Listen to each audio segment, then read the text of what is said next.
paz do Senhor, tudo bem com vocês? Eu espero que vocês estejam bem, estejam ótimos. Eu sou o pastor Heraldo, sou pastor aqui da ADETAG, da Assembleia de Deus, que fica aqui na Ceilândia, no P-Norte, tá? Você que pode aí, nos siga nas redes sociais, ADETAG QNP21, nos segue lá no Instagram, no Facebook, no YouTube também, tá bom? A gente sempre terá novidades ali no nosso canal da nossa igreja. E hoje nós estamos aqui especialmente para gravar uma aula toda especial, mais uma vez, para os professores dos jovens. Nós daqui da nossa igreja adotamos a revista Betel e esse trimestre nós estamos falando sobre um caráter que é moldado por Cristo. Cristo como exemplo de caráter, como exemplo de humanidade, como exemplo de homem, como exemplo de cidadão, como exemplo de servo. Todos os exemplos que a gente precisa para viver uma vida de santidade, uma vida moldada, nós temos em nosso Senhor Jesus Cristo. E esse trimestre nós temos então o privilégio de estudar o caráter de Cristo e como que isso afeta a nossa vida. Amém, meus irmãos? E hoje nós estaremos falando especificamente da lição de número 5, evidências de um caráter moldado por Cristo. Nós que servimos a Cristo, quais são as evidências que nós estamos deixando no nosso caminho? A nossa trajetória, a nossa caminhada tem que espalhar o bom perfume de Jesus. Amém? E é sobre isso que nós vamos falar.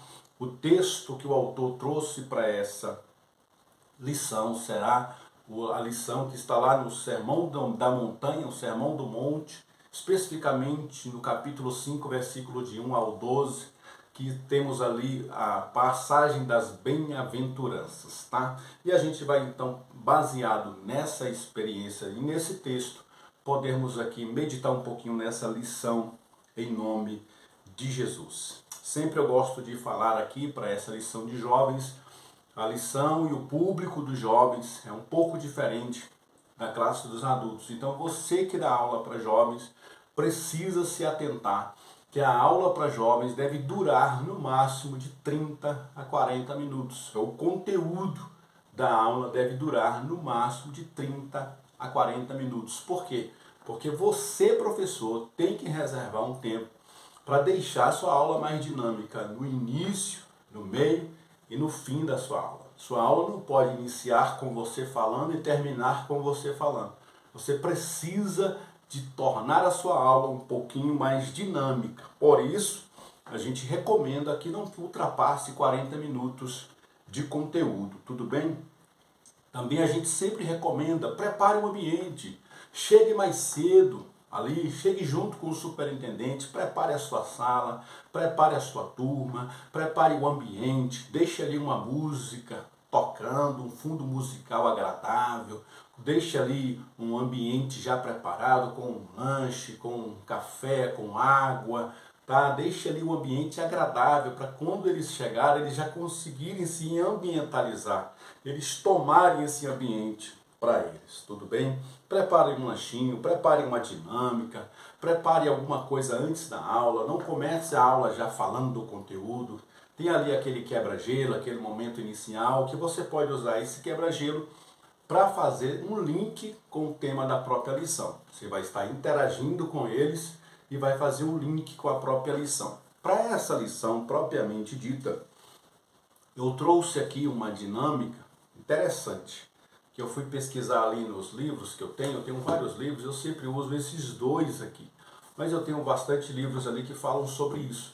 E a gente foi buscar algumas dicas ali e eu achei uma interessante, fiz alguma adaptação para essa lição. Você precisa trazer para o seu aluno algumas palavras que serão usadas nessa lição, que são muito importantes, são muito conhecidas, mas a gente pode usar essa lição para frisar, para reforçar esses temas, esses assuntos. Por exemplo, nós vamos trazer aqui a palavra humildade, a palavra mansidão, a palavra felicidade, a palavra misericordioso, pacificador, justiça, fome, sede, coração puro, amigo, inimigo, paz. Nós vamos trazer várias palavras que são do nosso cotidiano, que são rotineiras para nós.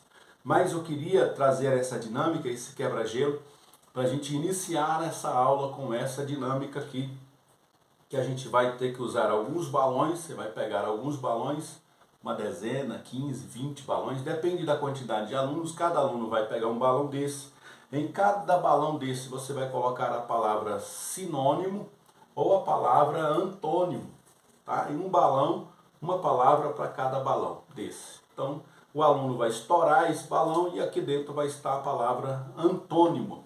E você vai incentivá-lo a dizer assim: meu querido aluno, veja qual é a palavra que tem dentro do balão. Ele vai estourar e vai dizer: professor, é a palavra antônimo. Então você vai pedir para ele te dizer o significado da palavra humilde em seu antônimo. Qual é o antônimo de humilde? Qual é o oposto de humilde? Qual é o contrário de humilde? Eu te aconselho a levar um dicionário para você interagir com ele. Leva 1, 2, 3 dicionários. Se aí na sua igreja não tiver, leve da sua casa um dicionário para que ele possa pesquisar essa palavra. Então, o contrário de humilde, professor, é isso. O oposto de humildade é aquilo, tá bom? Qual é o sinônimo da palavra justiça? Qual é o sinônimo da palavra pacificador? Então, é uma forma da gente melhorar o vocabulário dos nossos alunos, é uma maneira da gente frisar as palavras que serão usadas aqui no texto, e é também uma maneira simples da gente quebrar o gelo, fazer com que eles estourem o balão, aí um ri do outro, um se alegra com o outro, e eles têm a oportunidade de consultar ali o celular ou o dicionário. Quem tiver ali com o celular com a internet, deixa eles consultarem.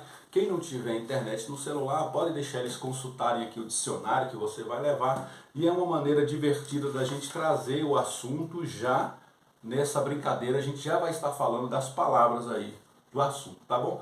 Tem outras formas, você pode pesquisar na internet, aí no YouTube, outras brincadeiras, outros tipos de quebra-gelo, mas sempre lembre-se e traga um tipo de dinâmica que faça conexão com a lição, que eles já possam ali na dinâmica poderem ali fazer com que a lição já comece a ser internalizada, ok?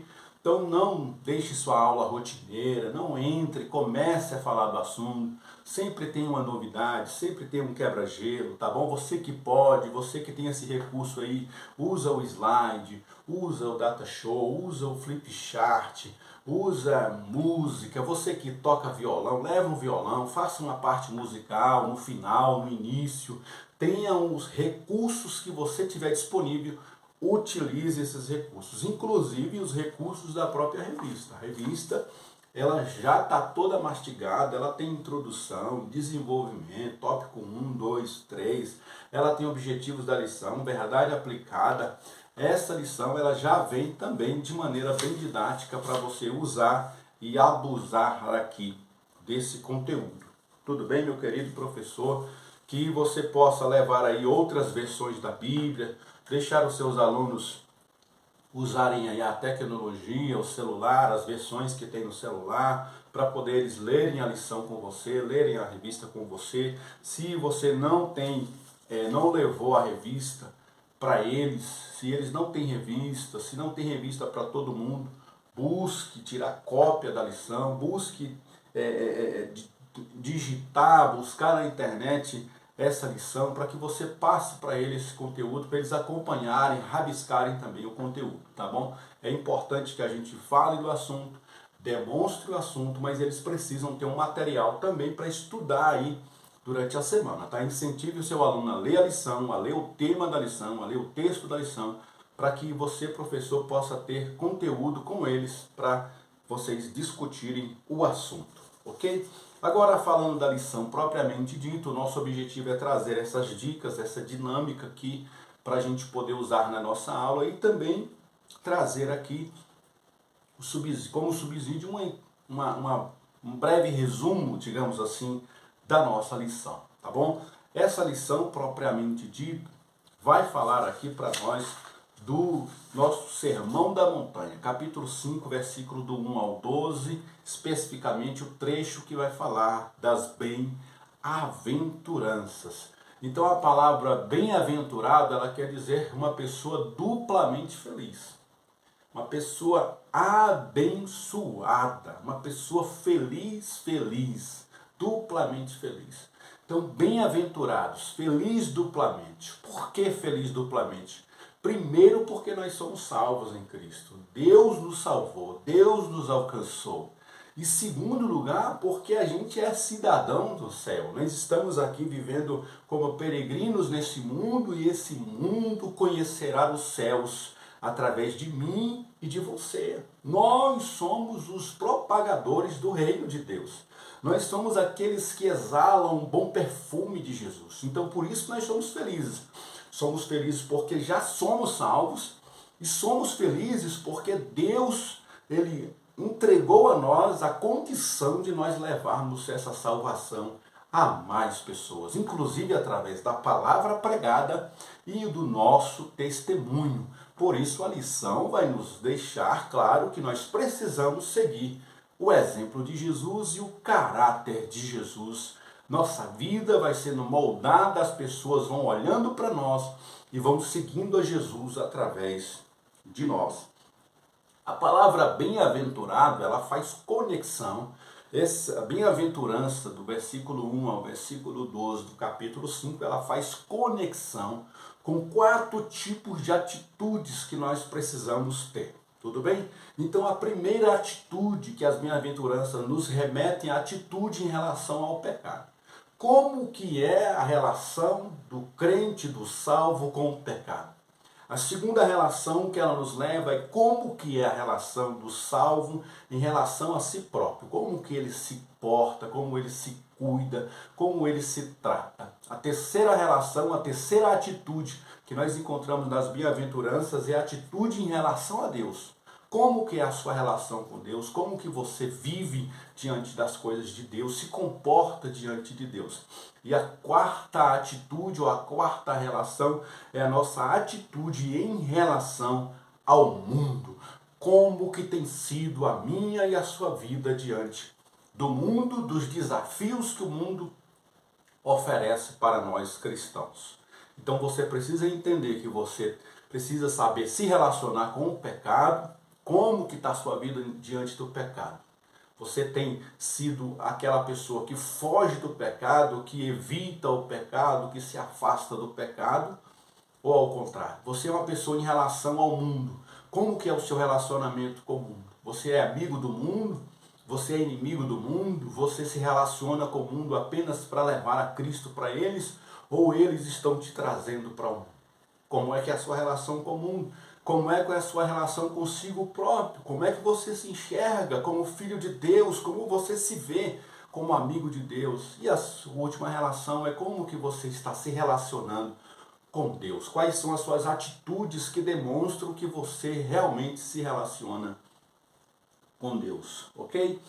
A lição propriamente dita, ela vai no tópico de número 1, falar especificamente de 2 palavras. Por isso que na dinâmica a gente precisava incutir essas palavras, porque aí na lição já vai ficar mais fácil. Então a palavra humildade e mansidão. Amém? Tópico 1.1, bem-aventurança, que é igual eu já falei aqui na introdução, uma pessoa duplamente feliz. Por que que ela é duplamente feliz? Porque ela já é salva e ela é cidadã dos céus. Então é por isso que a gente é feliz. A gente não é feliz porque a gente acumula coisas. A gente não é feliz porque a gente tem o mundo ao nosso favor, porque a gente está vivendo 1000 maravilhas aqui nessa terra. Não, a gente é feliz independente dessas coisas, porque a nossa felicidade, a nossa bem-aventurança é de saber que nós somos salvos e que nós somos cidadãos dos céus. Como diz Jesus aos seus discípulos, alegrai-vos antes, não porque todas essas maravilhas estão acontecendo com vocês, mas alegrai-vos antes, porque o vosso nome está escrito nos céus. Amém? Nós nos alegramos porque somos filhos de Deus. 1.2, ele vai falar justamente que essa bem-aventurança, ela nos leva a andar na contramão do mundo. Foi o que eu falei na introdução. Quais são as suas 4 atitudes? Então, qual é a sua atitude em relação ao mundo? Qual é a sua atitude em relação a si próprio? Como que você tem caminhado nesse mundo? Nós estamos na contramão do mundo. Amém? E aí ele vai trazer duas palavras aqui para contrapor o que o mundo faz. Nós somos mansos e humildes. Amém? Por isso que a gente vai na contramão. O mundo ensina você a retrucar.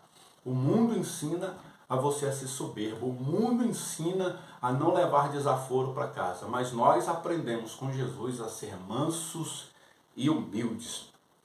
A palavra manso aqui entre os gregos, essa palavra traz a ideia daquele cavalo que é dominado. Você monta no cavalo, coloca a rédea sobre ele e por mais forte, robusto que seja aquele cavalo, ele se mantém sob o domínio ali daquela pessoa que está acima dele. Assim também nós somos, porque o Espírito Santo veio sobre nós e nos domina.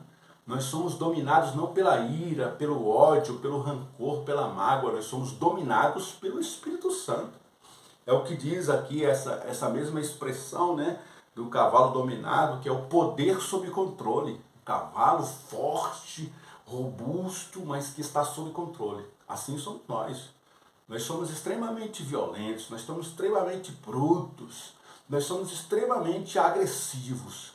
Mas em Cristo Jesus não. Em Cristo Jesus nós estamos dominados pelo Espírito de Deus. Nós agimos com autodisciplina e humildade. A gente não mais vive por causa dos impulsos.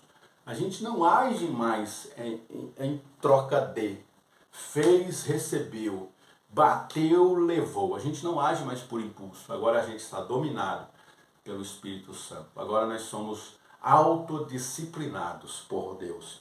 E também nós somos humildes. O que é a humildade? A humildade é a sinceridade para consigo mesmo. É você saber ser sincero consigo, reconhecer quem você é. Se a gente reconhecer quem a gente é e dizer isso em alto bom som, não precisar esconder quem nós somos, é humildade. Por isso que muitas das vezes a humildade é muitas vezes sinônimo de gente boba, né? O cara é humilde, ele é um bobão. Não, por mais que alguém diga que você é um bobão, que você é uma pessoa muito dada, não, mas a palavra de Deus diz que nós somos assim, nós somos humildes, eu me reconheço, eu sei os meus limites, eu sei as minhas fraquezas, eu sei aonde o meu Deus habita, eu sei aonde o Senhor tem me tratado, o Senhor tem me levado, e isso me torna uma pessoa com certeza cristã. E como cristão eu me comporto assim. Eu não sou humilde para me tornar cristão. Eu não sou manso para me tornar cristão. Eu sou cristão e porque sou cristão, sigo a Cristo, sou humilde, sou manso, sou misericordioso e assim vamos herdar os céus. Nós não vamos herdar os céus porque fizemos milagres.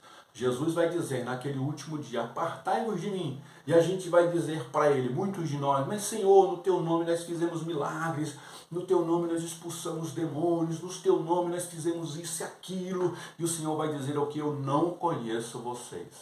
Quem é que o Senhor conhece? Aqueles que seguem as suas pisadas e são dominados pelo seu Espírito Santo.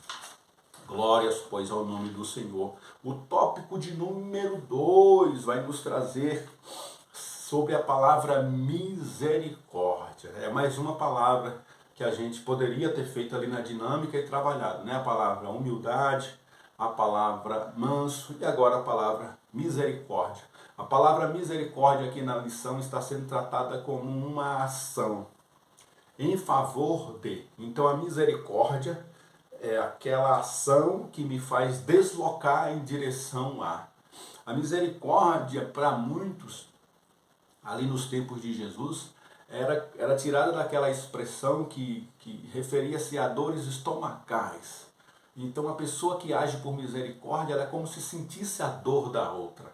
Ela sente aquela contração, aquela dor, e por causa disso ela sai daquele conforto, daquele estado que ela está, e ela age em favor de. Então a misericórdia é a ação propriamente dita. Por isso nós crentes não temos somente um texto autoritativo, não temos somente uma palavra de ordem, que é a Bíblia. Nós vivemos a Bíblia, nós temos uma vida com a Bíblia, nós nos relacionamos com a vida de Deus, com a vida do Espírito Santo. E Ele vai nos levar a agir, a praticar essa palavra. Jesus era assim, Jesus nos ensinou, Ele vivia em favor das pessoas, Ele vivia em favor de ajudar, Ele era pronto a socorrer aquele que estava buscando o seu auxílio. Ok? Que a gente também possa ser praticante dessa palavra. A gente não somente seja pessoas que falam da palavra de Deus. É bom falar do Evangelho, é bom levar essa mensagem, mas o mais importante é a gente praticar, é a gente abraçar, é a gente estar junto, é a gente abrir mão do nosso conforto em favor do outro. 2.2, agora a gente vai falar sobre fome e sede de justiça. Então a gente já, ali na nossa dinâmica, se assim o fizemos, falamos sobre o que é fome e o que é sede. E se a gente pesquisou essas palavras, a gente vai ver que fome e sede são necessidades mais básicas dos homens. E aí a pergunta que a gente pode fazer, o que uma pessoa faminta vai fazer? Imagine você faminto, imagine você com muita sede. O que você vai pensar na próxima ação, uma vez que o seu corpo está pedindo água e pedindo comida? Você vai se movimentar, sim ou não? Você vai agir em favor de alimentar aquela sede, alimentar aquela fome, de matar aquela sede. Você vai agir para saciar aquela necessidade. A fome e a sede nos levam a agir. A gente vai ter que correr atrás. Como uma pessoa que muitas vezes está com fome, ela chega a fazer coisas que uma pessoa que estaria com certeza sem fome não faria. Por exemplo, bater numa porta, pedir um alimento, ir num semáforo, pedir umas moedas, e catar latinhas na rua, fazer coisas assim que talvez a gente muitas vezes não faria num estado comum. Mas quando a gente está com fome, a gente está necessitado, a gente não tem dificuldade de pedir ajuda. Bater na porta de alguém, de ligar para um amigo e falar: amigo, me ajuda, eu estou passando fome, me ajuda, me dá um copo com água. Não é assim? A gente vai correr atrás de saciar essa necessidade, porque é uma necessidade básica, o nosso corpo está morrendo.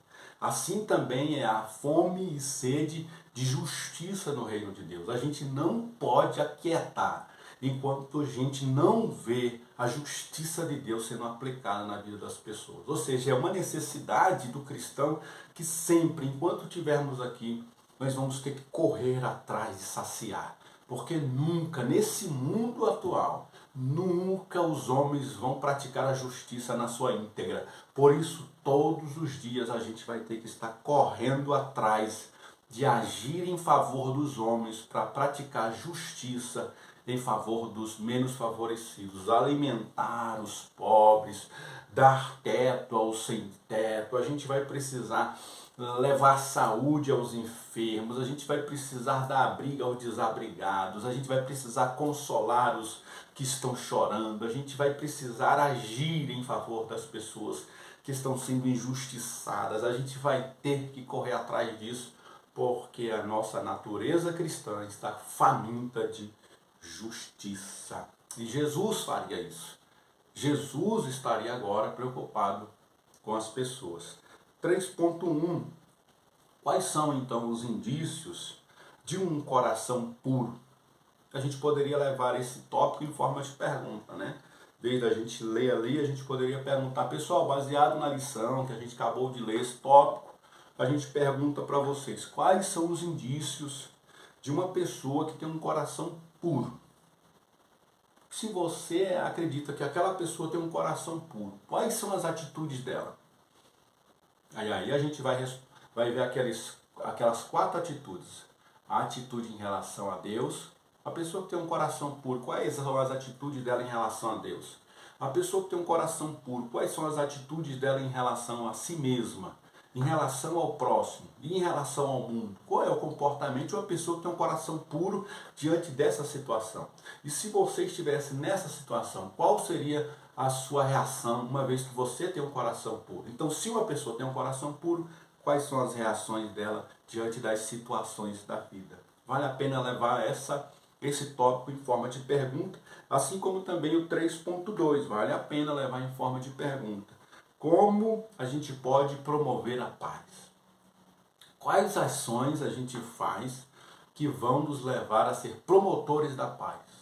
Quais são as atitudes na escola, na faculdade, no trabalho, na igreja, na sua rua, que vai fazer com que as pessoas falem, rapaz, aquele camarada, aquele jovem, aquela jovem é uma pessoa promotora da paz. Eu vejo aquela pessoa como uma paz. Se eu pudesse premiá-la com o Prêmio Nobel da Paz, essa pessoa ganharia o meu voto. O que a gente tem feito para promover a paz? Amém? Então aqui a gente lança mais esse desafio, também continuando o desafio da semana passada. Vamos praticar essa lição, pessoal? O que a gente pode fazer durante a semana para sermos promotores da paz? O que a gente pode fazer na semana para evitar conflitos, para intermediar conflitos? O que a gente pode fazer durante a nossa semana que possam nos levar a ser pessoas misericordiosas? Quais são as ações que a gente pode levar para a nossa família, para a nossa classe, para a nossa aula? São perguntas que a gente precisa levar para os nossos alunos, desafiá-los a praticar isso, porque com certeza Deus quer que a gente ame a sua palavra, mas pratique também a sua palavra. Ok, meus irmãos? Nós encerramos por aqui mais essa EBD em Foco. Que Deus te abençoe. Não se esqueça de se inscrever, de compartilhar, de comentar aqui no nosso canal. Você estará nos ajudando. Tudo bem? Lembre-se, juntos somos mais fortes. Deus te abençoe. Fiquem todos na paz de Deus. Amém.